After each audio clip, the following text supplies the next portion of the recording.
The first act we did the Jews. Some of the tea people. And George Floyd. Hitting my bars there over my... Is it me? Might be me. We will socially distance for this one. Okay. So, because...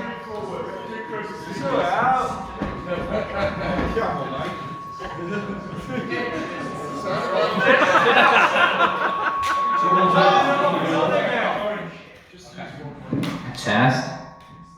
Turn it off until you're speaking. So till I'm done. Okay. Whew. I need another shot of that trust. So, as we were getting back to where we were, the Jews, we've done that. But because of Diana, we have a pass for that one.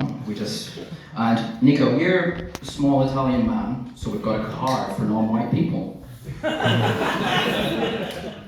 So, what groups are you going to be targeting now? I identify as white, you know.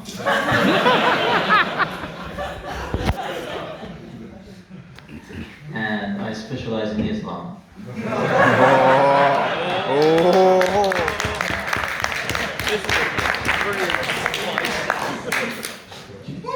Allahu Akbar.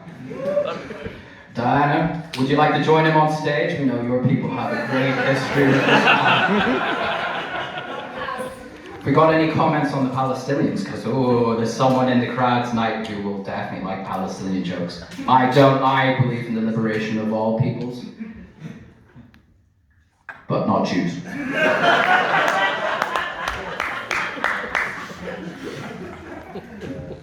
No comment. Well, at that point, because I'm probably going to get arrested for the Tory comment, I'm probably going to disappear from the stage and let Nico regale us with his Islamophobia tonight.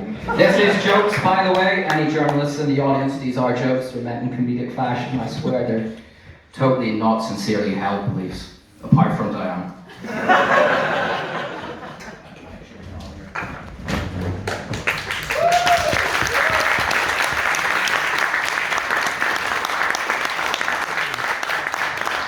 Thank you very much. Thank you. Everybody's hearing me all right? Yeah. Yep. Okay, cool. Thanks guys for coming out. It's great to be here. Some of you are seeing me for the first time in person. Some of you have seen me on... Are we? Turn your mic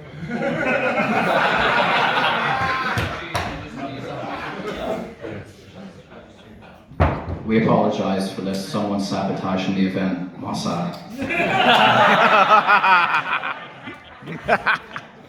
All right. How about now? Yay! Cool. So let's get going. Now, some of you are seeing me in person for the first time. You might have seen me on television, not as a comedian, but in the news. I first made headlines about 5 years ago as a 12-year-old Syrian asylum seeker from Calais. So that makes me what now? I don't know. This year I'm going to trend as a 12-year-old African asylum seeker.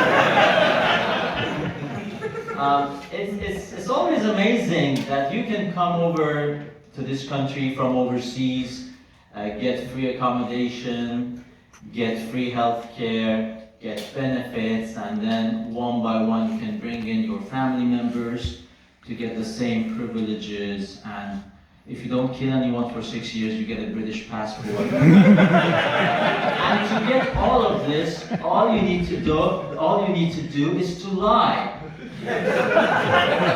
All you need to do is to lie. Are you sure your life is in danger where you say you're coming from? Yes. You are in. And then a few years down the line, the Foreign Office receives a phone call. Hello? Is that the Foreign Office? Can you come get me? Who's this? I'm the former refugee, current British citizen. Funny story, you know I told you my life was in danger in my country of origin? I live there now. I've been using the benefit money to run a second business here. And I need urgent evacuation. Send big planes. There's quite a few hundreds of us. I promise I haven't been involved in any beheading activities. Just the usual benefit fraud and general wife beating. I swear on the lives of all my 7 kids, all of whom receive child benefits, some of whom are real.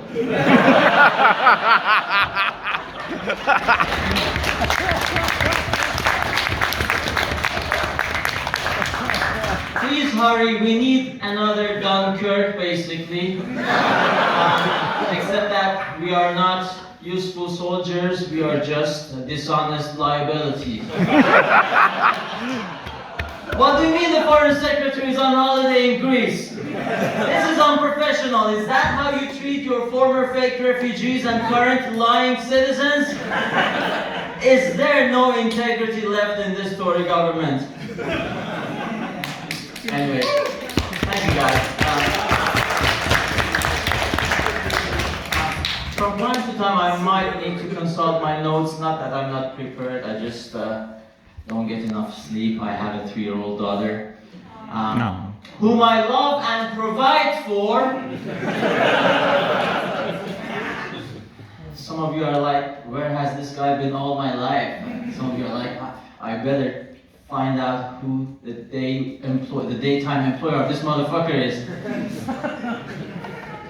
Wasn't Marcus brilliant? Yeah. I'm asking genuinely, I still struggle with the Scottish accent. Was it brilliant? Yay! Okay. Cool, cool. Now, to the notes.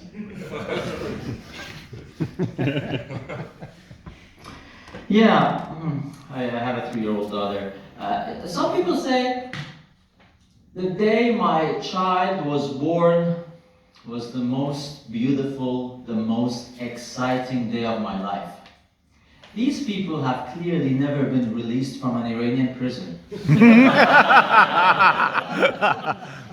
English language is rife with these empty slogans. Like, honesty is the best policy. You know, people who say honesty is the best policy have never been released from an Iranian prison.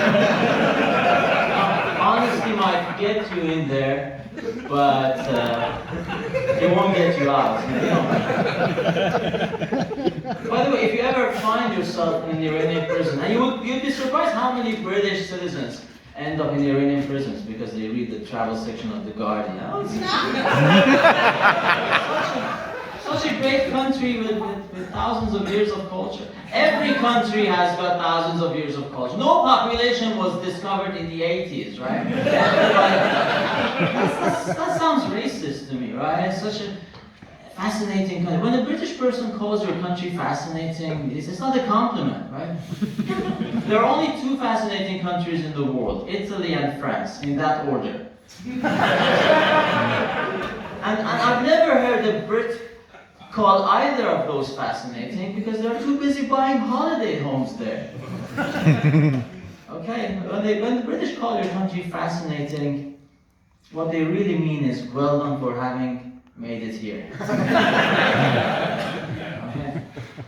Anyways, so if you ever find yourself in an Iranian prison, here's what they do to you. They put you in a solitary confinement cell for hours, if not days, to shake you. And then they come up with some papers for you to write down your confessions. And these papers are headed papers. On top of it you have the coat of arms of the Islamic Republic of Iran, and beneath it says the Islamic Republic of Iran, and underneath it says the Judiciary of the Islamic Republic of Iran, and underneath it says the Revolutionary Court of the Islamic Republic of Iran. And by the way, none of this has anything to do with Islam. My friends who read The Guardian tell me. And then underneath that they have the motto, the official motto of the interrogation corps of the Revolutionary Court of the Islamic Republic of Iran. And it says, النجاة في الصدق which translates as salvation is in the truth. Do not fall for that. Okay? If you need any more tips on how to get out of an Iranian jail, you can read my latest book entitled Lying Through Your Fucking Teeth. Alright? Anyways, my parents are from Iran. I was born in Italy. I guess that makes me racist. I mean, it's hard to avoid that fate because Iranians are under the impression that they are the best people of their entire region, and it's hard not to get that feeling when 3 of your neighboring countries have names that end with Istan. That's not a good sign. You gotta understand them.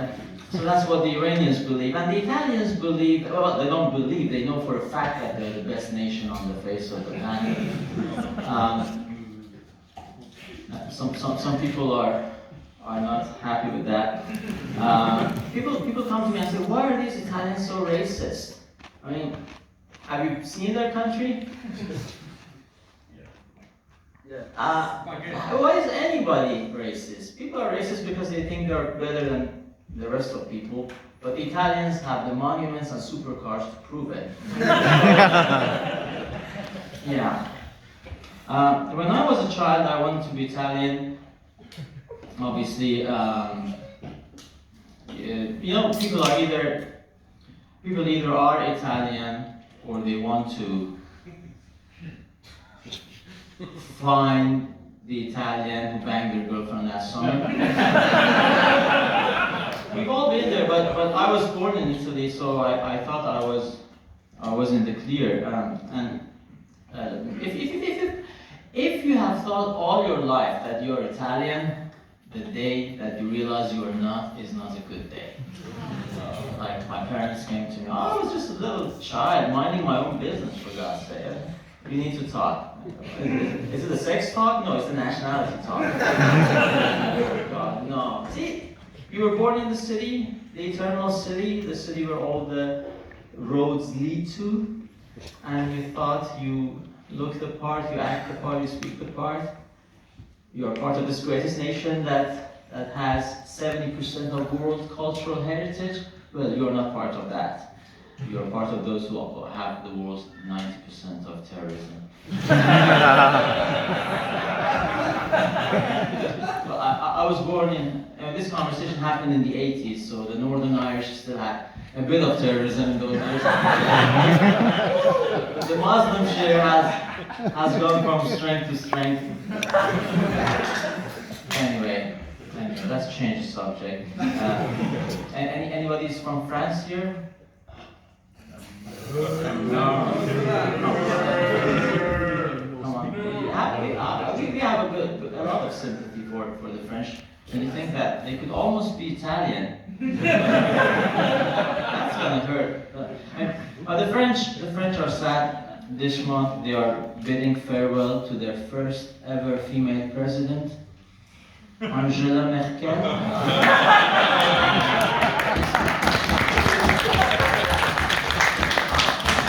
I'm sad too because I'm bidding farewell to that joke. It lasted for me quite a while, right?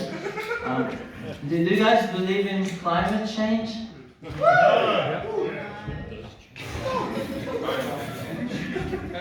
Mainstream media tell us that climate change is real, but mainstream media also tell us that Islam is a religion of peace. So I don't know what to believe. I don't know what to believe. My agent hated that joke. The first time I did that joke, he said, "Nicholas, come here. You need to get the audience on your side. You cannot afford to go on stage in central London and make fun of climate change." So I told him, how about a bit less nagging and a bit more gigs in Kent? I'm big in Kent, not in London. But he means well, my agent. He said, stop saying Islam is violent or one of them is gonna kill you. Yeah,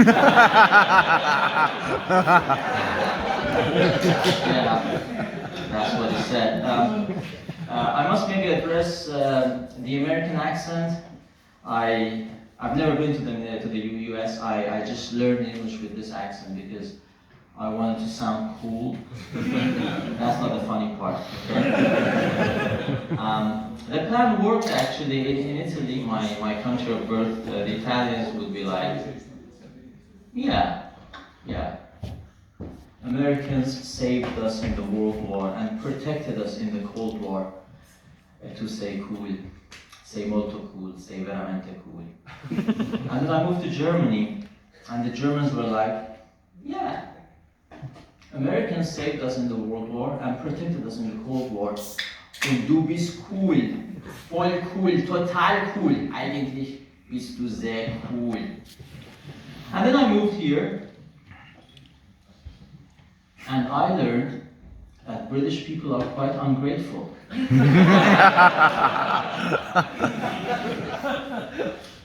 Yeah. Maybe it's time to use the N-word. My act is quite clean, but I use the N-words from now and then. Do you guys like nation states? Yeah? Give me a country. Ireland. Pardon? Ireland. Ireland, no, a more difficult one. This is like a challenge. Azerbaijan, Serbia, what else? Afghanistan. I thought this is to him. Kazakhstan. Alright, let's go with Afghanistan. You've seen it in the news. No, it's not. Tajikistan. Tajikistan. Alright, okay. Let's go with Tajikistan and Angola. Right? How about that? Niger. I think the correct pronunciation is Niger, but it's alright. Not too pedantic. Alright. Okay, let's go with Niger. Three-color flag, horizontal, like the flag of India, basically, except orange, white, green, except that they have an orange disc in the middle. Former French colony next to Nigeria, West Africa. Angola, former Portuguese colony. Two-color flag, horizontal, red and black, with a machete and a cogwheel in the middle as the coat of arms. Capital city Luanda. And somebody said something, Tajikistan, former Soviet Republic, landlocked country, borders Afghanistan to the north. Tricolor again, red, white, green, and the golden coat of arms in the middle. Capital city Dushanbe. Fun fact, it means Monday. They used to have a Monday market there and it became the name of the capital city. Now, the point of this bit is not to impress the ladies. High school was tough. Facts teach you about the history of a country, the geography of a country, and the politics of a country. That is 3 chick repellents in one hobby. No, the point of that bit was to show you that Brexiteers can be cosmopolitan and knowledgeable, and also for me to organize my thoughts. Now, you must have figured out by now I'm a right-wing comedian. Do you guys like common sense? Right-wing has become the language of common sense. Have you noticed? Have you picked up on that? I mean, I don't want to go all Paul Joseph Watson on you, but counterculture, conservatism is the new counterculture, and when the ruling elites are crazy, right-wing has become the language of common sense. You get to say things that are not politically correct, but are essentially correct. Right? For example, if you want to go to university, maybe you have to pay for it. Maybe you should pay for it.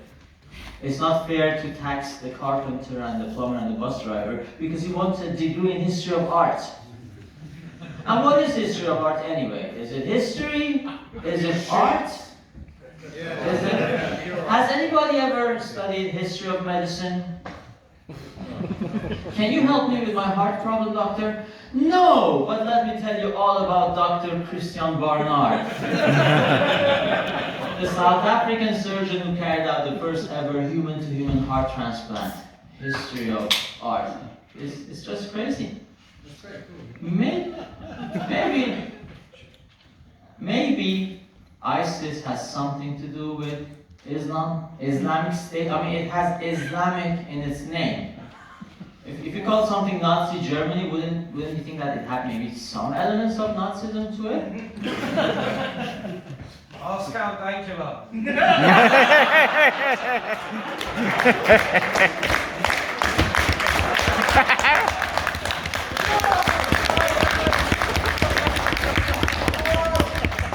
For once, I'm not the most controversial person on the stage tonight. This is new to me. What about National Socialism? Question Q&A time is after this. Let me tell you a bit about myself. I graduated in history of art myself. Hey, shut up. I graduated in Italy. Can you imagine what it means to get a degree in history of art in the country that invented history and art? Let me tell you, getting a degree in history of art from Italy is like getting a degree in misogyny from Pakistan. It's the highest order. I hope I'm not breaking any news to anybody, but yeah. Pakistan.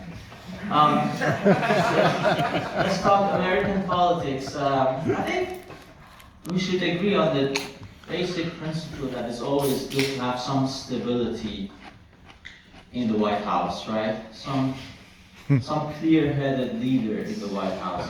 Because remember when you had this idiot in the White House? You remember the crazy times?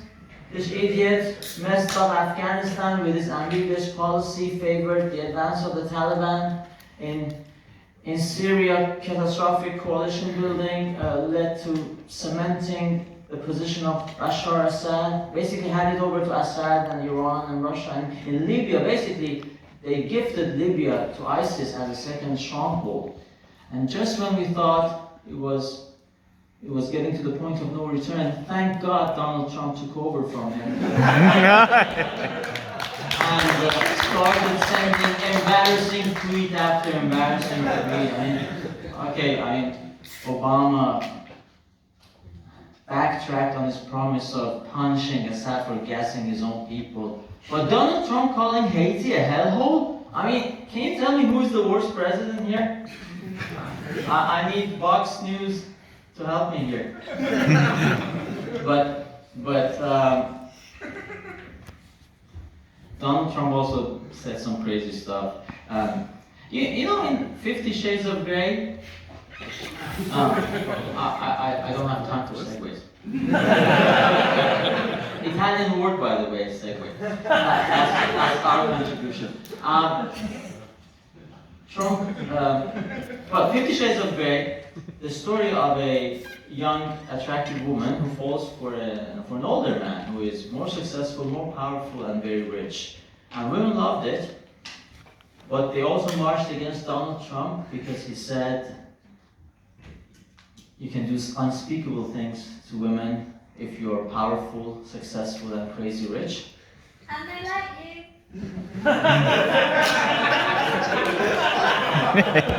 There you have it. It's almost as if feminism does not represent all women.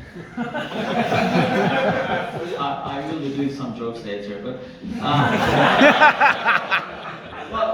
women marched against Donald Trump wearing the iconic pink pussy hat, remember? It was basically a beanie hat with two pointy bits on the sides like cat ears, hence the name pink pussy hat.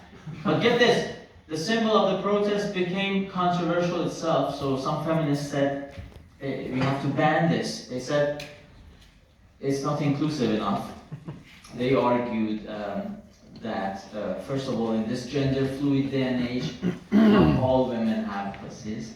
And those who do, it's not always pink in case of ethnic minority. These are the things feminists actually say.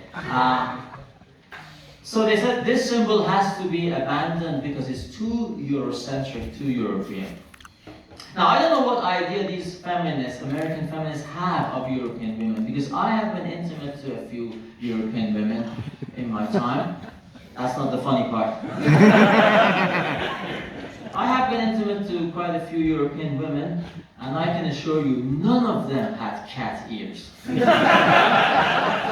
don't know what they're on about. But of course, strong, independent women hate Donald Trump because he wanted to make them pay for birth control. And if there's anything a strong, independent woman really hates, is to pay for her own stuff.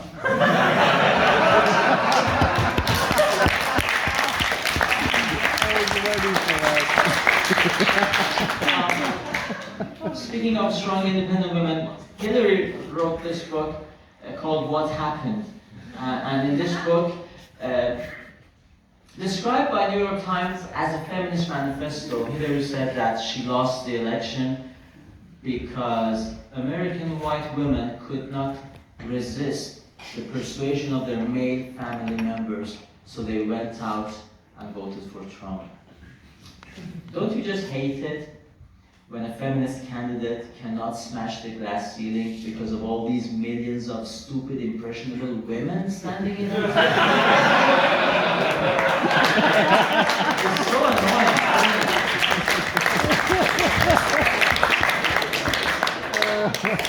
Do you guys like sports? No. Germany's women gymnastic team, they decided to ditch their leotards for unitards. So they're going head to toe covered up to the ankles, covering their legs right now, and they said they're doing this to combat objectification of women. So for all of you perverts who are waiting to look at their long, bare, supple legs, this is bad news. But if you were hoping to look at their camel toes, it's business as usual.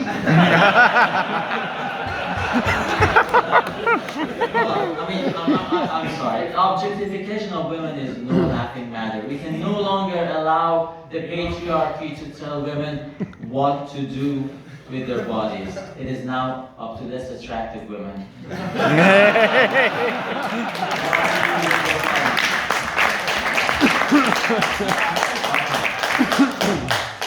Right. So yeah, I like sports. I was watching. It feels like ages away, but the last Rugby World Cup, England made it to the final match, which was great. But they were penalized, rugby union, by the governing body because of their disrespectful behavior during the New Zealand's haka routine. They apparently crossed the midfield line, and that is not allowed. Do you know what haka is? Yeah. Okay. So, do you know why a stadium is called a stadium? Okay. Tell us. Stadium. I will. I'm gonna prepared that. Stadium was a unit of length in ancient Rome, and that's why we call it stadium a stadium. Sometimes we call it arena, because in Latin, arena means sand, and they would cover the ground of their amphitheaters, their stadiums with sand, because it had this property of absorbing the blood of the animals or the gladiators. So we will get back to that later. That's something we need. Now, New Zealand. Any team that has the misfortune of facing New Zealand in a rugby tournament has to endure this routine called haka. It's basically a choreographed Maori pre-battle dance where they come out and shout and shriek and their eyes bulge out and they stick their tongue and try to intimidate the opposition. It's a Maori pre-battle dance. Now, these guys are in a stadium, right? or arena made by the Romans. Remember, we discovered this. It's inspired by the Greeks, made by the Romans. They are playing an English game representing a country named after a Dutch province under a flag bearing a little Union Jack in it, doing their Maori Cree battle dance. Don't they realize that the battle already happened and that the Maoris fucking lost? I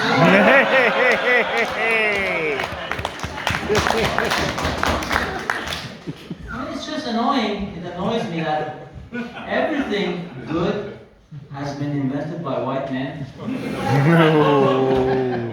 And white men get so much flack. And people who give them flack use the things invented by white men. I mean, they lash out at white men in the newspapers. Who invented the newspapers? Who invented the printing machine? They lash out at white men on the radio, on TV, on the internet, on mobile phones. Sometimes they chant against white men walking on the road. Who invented the roads? Do you know the word pavimentum? Your pavement? It's a Roman word. It's a technique they use to put all these slabs together and make the roads. Okay, some of these jokes are for YouTube fans, right? So yeah, time to get a flag. Give me a country. Sri Lanka. Sri Lanka. El Salvador. El Salvador. Rhodesia. Somebody's going up me. South Africa. We will get to Cecile Rose later. Vatican City. Let's go to El Salvador. White and blue flag. Fun fact for you: like many Latin American countries, the flag is inspired by the Argentinian flag, which was the first nation to gain independence there. So white and blue flag, like Uruguay, El Salvador, Nicaragua, Honduras, Guatemala. These are all inspired by the Argentinian flag. Good question. Thank you. Now, Christmas is approaching. I'm not very religious, but to me it feels like Christianity is the best religion. It's always fascinating that non-Christians come over to Christian countries and talk crap about Christianity and nothing happens to them. It doesn't happen like that the other way around anywhere else in the world. It's almost as if Christianity is the religion of peace. But we can't say that because those other guys have already claimed it. It's a patent pending situation. You know how it works? This guy goes to the patent office and says, "Hello, I'm here to register Islam as the religion of peace." "Very well, sir. May I tell you about our monthly promotion? This month, if you patent 5 things simultaneously, there's a big discount for you." "Alright then, in that case, I would like to patent driving trucks into Christmas markets, flying airplanes into skyscrapers, shooting down French cartoonists in their office, shooting down Israeli athletes in the Olympic Village, and Islam as the religion of peace."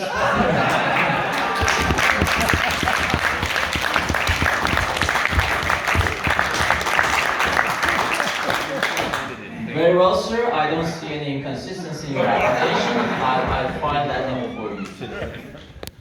No, but seriously, Christianity is the best religion. Jesus said, that's not the fun part.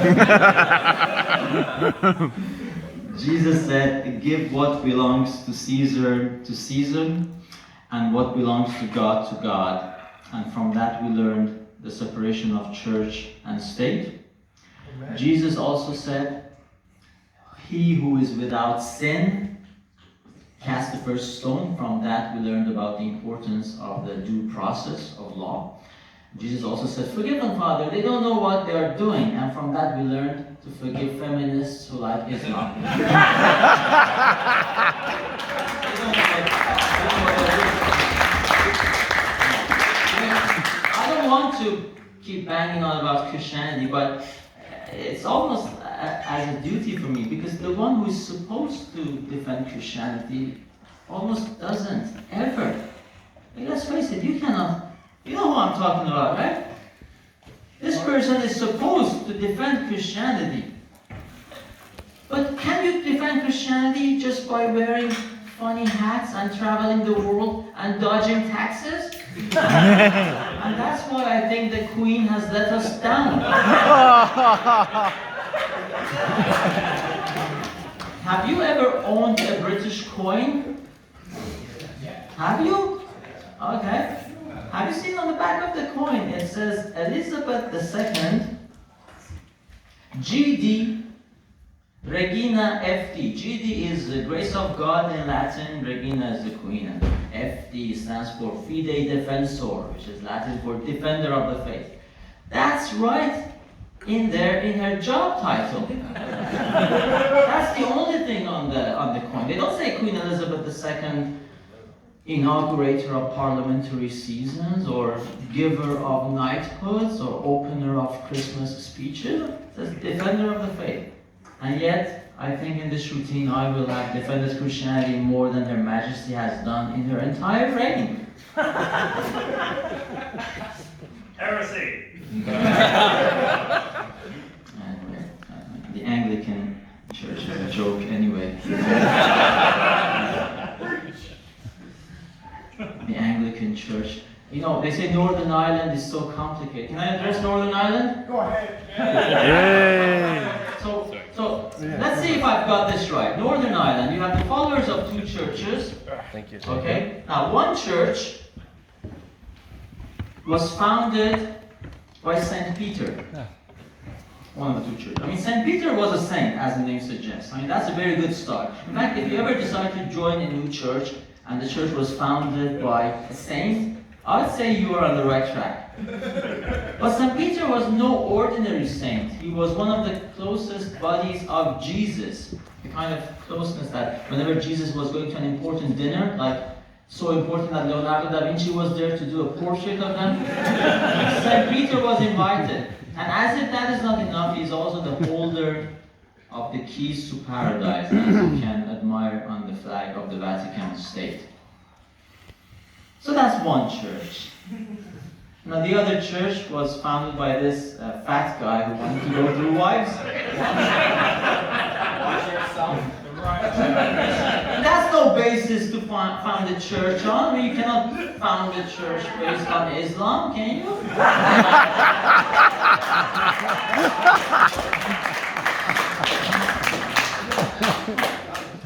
Anyway, what do I know? But British people are quite delusional, aren't they? And this is not an anti-British gig, by the way. Some of my best friends are British. My daughter is British, who I love and provide for. Don't look up my day job, please. No, let's start with other nations. Italians can be delusional as well. Did you know that the Italians are under the impression that just by virtue of speaking Italian, they can also speak Spanish? Seriously, that's the thing now. They just think, okay, I already speak Italian. All I need to do is to speak Italian, but as if I've just had a stroke. And it becomes Spanish. Il governo ha dichiarato il provvedimento.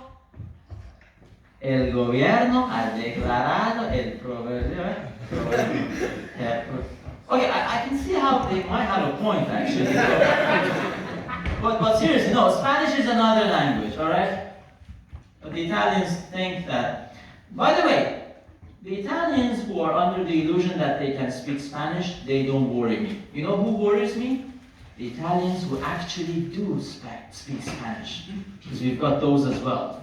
I mean, this freak has decided to dedicate time and energy to learn a foreign language, and he has chosen the closest bloody thing to the language you already speak. It's like, God bestowed me with the most beautiful language as my mother tongue. Now, why don't I go and learn a slightly worse version of what I already speak? Italian exchange students, thousands of them who go to Spain. Like, I mean, I was already born in Italy. Let's go to a poorer version of Italy with hairier women, where they have replaced manufacturing supercars with molesting bulls. Anyway, that's the Italian national delusion for you. Now the French are under the illusion that they actually won the Second World War. Can you believe this, guys? I mean, when the Second World War finished, we actually had to give them territory. We went to the Paris conference, welcome Italy, good effort, okay? You are losing part of your territory to Yugoslavia. Okay? Because you occupied Yugoslavia and you did some fascist things there. And that's why you're giving them some of your territory. And they're gonna kill all Italians who decide to remain. They're gonna kick thousands of Italians out of their homeland. They're gonna kill the remainders. And those who stay there in the future Yugoslavia will not be allowed to speak their mother tongue Italian. And that's because you were fascists. And fascism is bad. And you know what else is going to happen to you? Yeah, I guess we are losing our army, our military. We are going to demilitarize our country. Oh, hell no. You're going to need that. You're going to be next to fucking communist Yugoslavia. You're going to defend the rest of Western world against those motherfuckers. Okay? È tutto? Is that all? Possiamo andare? Oh, no. You need to also give some territory to the French. Say what? Che cosa? Because they won. They won. The French won. Half of the country was collaborating with the Nazis, and the other half were Nazis.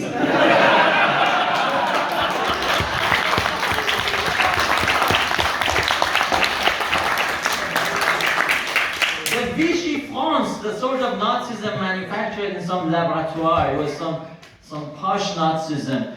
Did you know that in Vichy France, for a Jew to be classified as a Jew and be put on the train, you know, the criteria was actually more rigid. I explain. They had to decide who is Jewish enough. Okay, if everybody is Jewish in your family, it's easy. But otherwise, how many grandparents, how much Jewish blood? And there were cases, this has been studied, that you would have been classified as a Jew in Vichy France and you would have been put on a train, whereas the same person in Nazi Germany would have been given a pass. I mean, the Nazi Germans couldn't believe it themselves. They were like, in the concentration camp, the French train would pull out. Herr Kommandant, diese ist die Liste von den Passagieren von der Train aus Frankreich. Danke, mein Soldat. Also, schauen wir mal. Some of these people must not be on this train. Was has he got? One jüdische Grandmutter? So was? Ich habe eine jüdische Grandmutter. Und ich habe eine eiserne Kreuz direkt von der Führer bekommen. Diese fränkische Kameraden are zu enthusiastisch. So that's the French for you. Sorry, we have a bit of banter with the French. The French, you know, it dates back to the Roman times. We did this thing called the Roman Empire. Have you heard about it? Here's how the Roman Empire worked. They would go to all neighboring countries, subjugate them, suppress them, conquer them, one after another. But the French weren't up for that. No, they wouldn't take it. Here's what the French did. They got their back. You're gonna love this. They all got together, the French. They put all their heads together. They marshaled all their resources together. And they made this massive, massive comic book. Hey.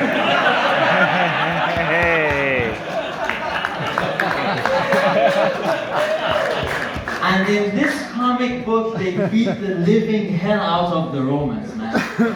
They beat the Romans in volume 1, they beat the Romans in volume 2, they beat the Romans 30 volumes. Romans always routed. The Romans never saw it coming, man, because the Romans were long gone before the invention of the printing machine. So what I'm saying is that if you make fun of the French, you are doing it at your own risk, because chances are that 8 centuries later, they're going to make a comic book about you. And they're going to make you look very silly.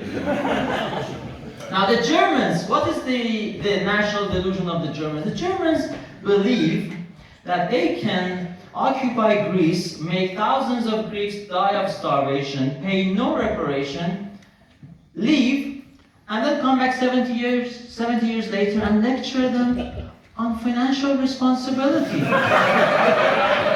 Hey, Greek guy, easy with those credit cards. We are having monetary union now. Oh, was ist los mit dir? But the British, they win the prize. The British have so many national delusions. Let's start small. Many of them believe that England deserves to win a World Cup. Did you watch the last World Cup? No. England became 4th. Coming on. Six matches, they lost 3 of them. And one of the wins came against Panama, the country most famous for a straw hat.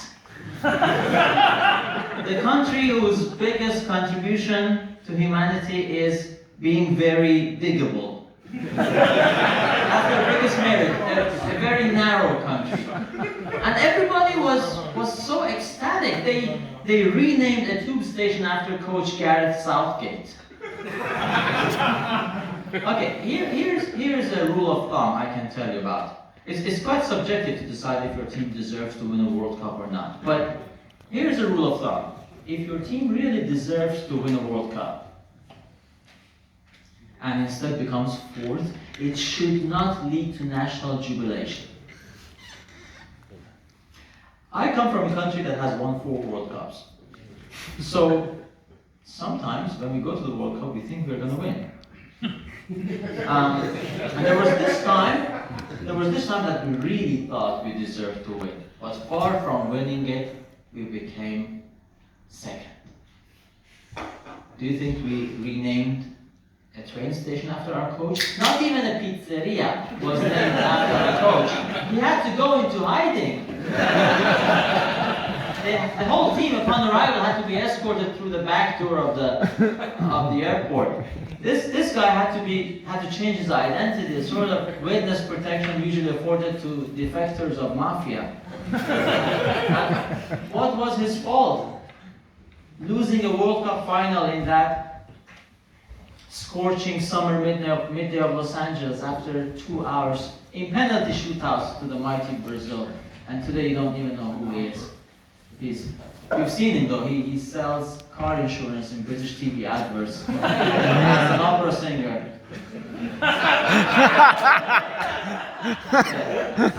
That's because we deserve to win that World Cup. The English think that the NHS is the envy of the world. This is the only country where you listen to the national radio and it says, and tonight we'll be lining up in our streets, clapping for the NHS, envy of the world for their sacrifice, as it approaches 8 o'clock. But first, a word from our sponsor. If you have been a victim of medical negligence,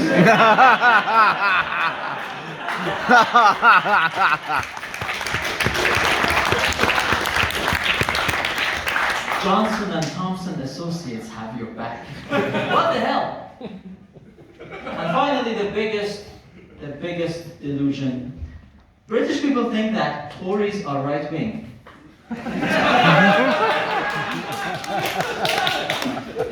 Let me tell you what right-wing means in the rest of Europe. Right-wingers are the ones who care for their own kind.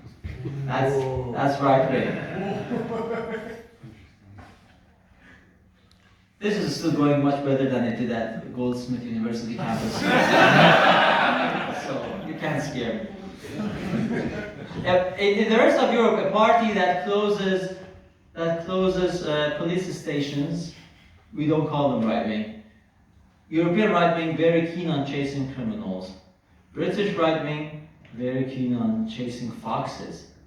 And let's face it, I like what happens after football interviews when the winner bigs up the loser. They say, oh, they were good, they had a good team. What do you mean they had a good team? You thumped them, you crushed them. Oh, no. If you hadn't listened to the coach in the dressing room, if you hadn't brought up our A game, if you hadn't been in tip-top shape, we wouldn't have. It's very clever, because if the loser is good, then how much better are you?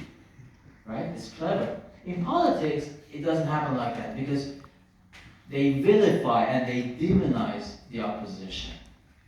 So then it puts a dent in your victory if you win, right? We have won. Okay, the people have spoken, and they have said that they prefer us to those vile demons, which we made sure we characterized as such. So that's when you lose, you win. Imagine if you lose. What does that tell you? Or what does that tell about you? Because every time we go to vote, we get into the booth and we have two choices. Let's be honest, right? Here we have Tories and we have Labour. And you think, okay, we have Tories, the fake conservatives, the non-conserving conservatives, the conservatives who haven't conserved fuck all. They dismantled our industries, sold out whatever was left happily to foreign powers. They have shrunk the British army to the smallest in Western Europe, shut down police stations, betrayed us on immigration targets, would have happily betrayed us on Brexit if it weren't for Nigel Farage. And their COVID policy has been disastrous for the economy and for individual rights, worthy of a left-wing government. And here we have the Labour. Well, I can't vote for these cunts in good conscience. Here's Tory again. That's what happened. Anyway, guys, in conclusion, I came to this country 7 years ago to pursue my dream of performing to antagonize hostile liberal crowds. I wish I had done this in Italy, but we don't have stand-up there because the weather is too nice. And also, themes of comedy don't work. Italians aren't into self-deprecation. That's very popular with British comics. They come and say, I'm such a mess, I'm such a loser. Italians are not into self-deprecation. They have been consistently pleased with themselves ever since they invented civilization. A lot of comedians talk about their problems with alcohol. Italians don't get that. Maybe because they drink much less, because Italians need less alcohol to find each other attractive. So I'm happy to be here. They say the British have the best sense of humor, and when you think about it, it's true. Because if my country also had won both world wars and was still smaller and poorer than Germany, I would want to have a bloody joke and laugh about it as well. You have been a great crowd. Thanks for listening.